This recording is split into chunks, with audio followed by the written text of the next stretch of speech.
I think the big idea, the big opportunity, and this is something that the world really hasn't it doesn't have, or it hasn't had for a long time. Welcome back to the channel. Aaron here from the Bitcoin Bros coming back at you with another video today. And in today's video, we're going to be checking out Michael Saylor. He's going to be talking about the next big step for Bitcoin that could drive adoption and could drive potential higher prices for BTC. This was from an interview that he just did over on Safe Dean's podcast. He is the author of the Bitcoin Standard, so shout out to him for having this interview. And in my personal opinion, I agree with what everything Michael Saylor is saying in today's video. I think a lot of people would want to utilize this. I think it would cause more adoption for Bitcoin, and I think it would actually help Bitcoin's price in the long term. A lot of Bitcoin maximalists may disagree with that, but I don't know what you think. Leave your thoughts in the comment section below. Make sure to like and subscribe to the channel. That helps push out all of our videos to new people who are not currently in the Bitcoin or crypto space, so make sure to do that. But let's go ahead and check out the clip here and make sure to leave your thoughts in the comment section below. Is the idea that you could have perfected capital and get a return on it. So, for example, like, what's the end game? Say you end up with a bunch of Bitcoin. If you end up with 1,000 Bitcoin and it's worth 10 million a coin in fiat terms, right? Then you've got $10 billion, right, worth of something in fiat terms. Well, so I think we'll get to the point where the major banks will allow you to deposit the Bitcoin, and they'll give you 500, 600, 700 basis points of yield against the Bitcoin. Like, I give you a billion, you're the bank, I give you a billion in capital. You loan it to someone that wants to borrow it or short it. They pay you 500 basis points, you give me 400 basis points. That's the role of a banker, right? In a conventional system. That's the way it's supposed to work, right? If it was gold, if I put a billion of gold into your bank and someone else wanted the gold and they paid to borrow it, you're facing both the borrower and the lender. You're putting your balance sheet at work, right? You're going to guarantee their creditworthiness of the lender. I'm not going to loan it directly to them because I don't want the counterparty risk. But if you're a $1 trillion bank with a balance sheet, like a JP Morgan or Citi, I think I wouldn't have a problem giving you $1 billion worth of my capital. And I think that someone else would go to you and want to borrow it. And now the $1 billion is generating 5%, so 50 million a year. So imagine I'm getting 50 million a year in income off of $1 billion, but I've also got it's in Bitcoin, it's not in dollars. So now when Bitcoin appreciates, my capital is appreciating while I generate yield. That's the holy grail. How do I actually, that that's the appeal of, like, I own a company that spits out a 5% dividend yield, and the principal is protected and appreciating. Well, if you think about just pure digital capital, why can't I just hold pure capital without corporate risk and get yield on it? And if that's the case, you've found a way to escape fiat inflation. Like, I mean, like, right now, I can get yield if I borrow in yen, or if I borrow in whatever, some other country. Like, I go to a country that pays high interest rates, like Turkish lira, and they'll give me huge interest rates, but the currency is collapsing against the dollar. So if you get paid 20% interest and then the currency is losing 30% of its value every year, your real return is minus 10% or something. It's not plus. So the problem right now is, if I just hold $1 billion worth of dollars, I get 5% interest, but the currency is losing 7% of its value a year, right? So I've got a negative real yield on fiat capital. Yeah, the real fundamental problem is any of these institutions will generate billions of lots and lots of capital, whether it's Apple or whether it's El Salvador or whether it's Harvard University, they all have capital, but in order to get a yield and protect their principal against inflation, they can't invest in a liquid capital asset. They have to buy real estate, probably real estate. You buy commercial real estate, and your inflation hedge is the underlying property, and then you use and then you get some rent, of which a lot of it you have to use to pay taxes and insurance and upkeep and depreciation, and then the remainder, might be some real yield, but it's not much. Generally, it's not a whole lot, and there's a lot of headache with it. And so otherwise, I own a corporation or equity that pays dividends. So if I can own a corporation that can grow faster than the rate of inflation and grow cash flows faster than the rate of inflation, maybe in theory I can get there. But those are both very, very challenging.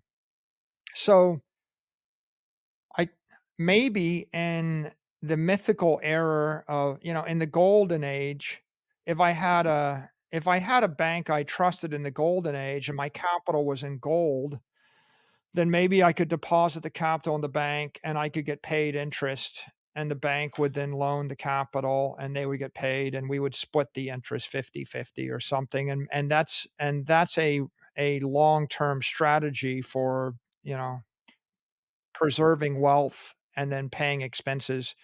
But we lost that ability in the fiat age because it seems to me that, with probably only a few exceptions, the actual yield you can generate on fiat capital has always been a negative real yield. You have to take some sort of corporate risk, technology risk, or investment risk, or real estate risk. And you have to tell yourself that the risk you're taking is less than the yield you're getting. Right? Like, for example, people they loan money to mid-sized companies, all these corporate lenders, they brag about getting 12 to 14% interest rates on secure loans. And so they're getting more than the 5% the government pays or the US pays. And so maybe they're getting an extra 8%, and they're telling themselves that the risk that they're taking is less than that. But even so you get 12% on that loan, you're getting debased 8%. I don't think the monetary inflation rate right now has been, 7. I think it's been more like 9 or 10 for the past 4 years, right? So in this environment, you were suffering an 8 to 10% monetary debasement rate, and you're getting a 10 to 12 or 12 to 14% yield, and then you've got this risk that you're taking, and you're telling yourself it's not risky, but probably it is 4 to 6% risky. So at the end of the day, if you're taking 4 or 5% credit risk and you're getting paid 12%, and the monetary debasement rate is 8%, then you've got a 0% real yield after adjusting for credit and inflation, right? It's kinda so you're those businesses, they kind of work for the general partner because the general partner is getting paid a fee off the top, but the limited partner that isn't getting paid, that partici you know, there if you're getting 2 and 20, of course, you wanna do anything. But if you're the limited partner, you're getting a nominal yield of, 8 or 10%, but after the risk, over 20, 30, 40 years, you're gonna have a blow up, which kind of wipes that all out. So we live in a world right now where it's difficult to live off of your accumulated capital without actually being in the business of taking risk. I guess that's what I'm getting at. And I think Bitcoin offers a different possibility. I see a world, we're not there yet, but I think 10 years out, I see a world where you would be able to take your Bitcoin, put it with a trustworthy bank, and the bank would lend it out, and they would give you a yield, and you could then never sell your Bitcoin, pay your living expenses with the yield the bank gave you, and then the Bitcoin would appreciate in fiat terms forever. And of course, for that to work, you have to have a trustworthy bank, right? What is a bank in that regard? I mean, classically, that's a bank that they take capital from depositors and they find creditworthy lenders and they charge an interest rate that covers the default rate, right? They actually do proper lending. And I guess this is what's interesting here is that Bitcoin is capital owned by the people. And so the bank basically has to get a return for their own shareholders and a return for the capitalist that own the capital, and they have to cover the credit risk. And the existing fiat banking system is using bank owned by the public and by the governments, right? The government controls the capital that existing fiat banks lend out. And what we really could use is the formation of a set of digital banks that use digital capital. Of course, the first generation of them, we can name them, right? Celsius, FTX, you know, BlockFi, you know, and they were kind of like crypto cowboys, and so they weren't very trustworthy, and they took insane risk, and they blew up. So we don't want that, right? We need a bunch of banks with adult supervision, with credit controls and risk controls that think really hard about this, that manage more carefully. When you find a bank that's got a massive balance sheet, that's got adults running it, that's got good credit controls, that knows how to manage credit risk, then maybe you would consider that bank to be a custodian of your Bitcoin, or you might consider loaning your Bitcoin, depositing your Bitcoin with them. But it seems to me like for Bitcoiners, right, the best situation would be if you ended up with one of these too big to fail banks, like a mega $1 trillion balance sheet bank. If you found a bank with $1 trillion balance sheet that was basically managing a Bitcoin lending business of lending up to 100 billion or 10 billion of Bitcoin, you're just 1%.